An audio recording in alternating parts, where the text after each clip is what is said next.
parking reform alone can boost homebuilding by 40 to 70%. More evidence that parking flexibility is key to housing abundance.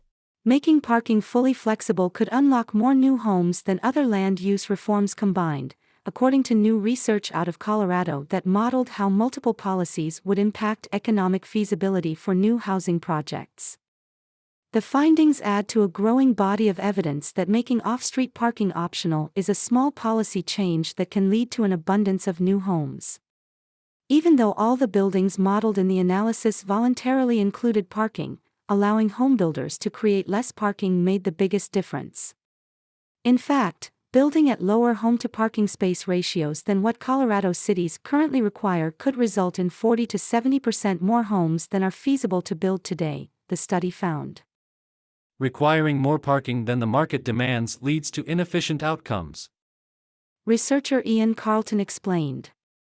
Excess parking takes up space in buildings that could otherwise be housing, adds costs that are seldom offset by revenues, and can determine whether certain types of housing projects fit on sites of various sizes. Real Estate Modeling Group, Mapcraft's pro forma evaluations capture all three of these factors. Compared to other zoning reforms such as legalizing ADUs or increasing building heights near transit, parking reform proved to be 2 to 3 times more effective at boosting housing supply. Lower parking ratios increase home building more than legalizing both granny flats and apartments near transit.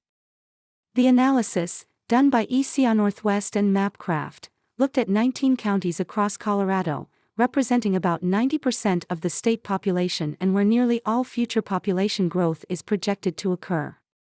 To estimate outcomes under different policy options, Mapcraft generated potential development opportunities on eligible parcels and then found what would be competitive under current market conditions. The 86-page report takes a deep dive into the outcomes of different combinations of housing policies. Spoiler: more reforms equals more housing. But what caught our eye was one finding that compared eliminating parking mandates by itself against 2 other pro-housing reforms. Accessory dwelling units, ADUs, allowed 1 backyard cottage per property without additional utility fees or owner occupancy requirements. The analysis assumed 1 parking space per ADU, unless local governments required more. Transit-oriented development, TOD, would allow multifamily housing within a half-mile of rail and bus rapid transit stations and within a quarter-mile of bus routes with 15-minute service or better. Both existing and planned transit were taken into account, and local parking minimums were not adjusted for this scenario. Parking, under the fully flexible parking policy, was still incorporated into new buildings at a rate of 1 parking space for every 2 homes in transit-oriented areas and 1 parking space per home in all other areas. Those ratios were based on real-world findings from Seattle after the city relaxed parking mandates in 2012. These results were compared to current local parking minimums in the baseline model. If state legislators had to pick just one of these to throw their weight behind, the winner was clear: fully flexible parking would result in more new homes than legalizing granny flats and larger multifamily buildings near transit combined, even if every new building still included some amount of parking. When considering the policy influence along transit routes, increasing the allowed building size would be only a fraction as effective as allowing flexible parking quantities for what's already legal under zoning today. Over a wider geography, parking reform still came out as the most effective policy for homebuilding. And that's when every new apartment outside the transit zone still built 1 parking space for every home. The increase in potential homes was primarily driven by already feasible multifamily buildings increasing the number of apartments beyond what existing parking ratios would have allowed. A small number of projects make the majority of the impact, Carlton said.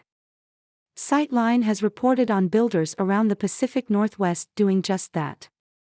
After parking mandates were eliminated in Beaverton, Oregon, local architect Gene Templeton redesigned his small apartment building to create 13 homes instead of 9.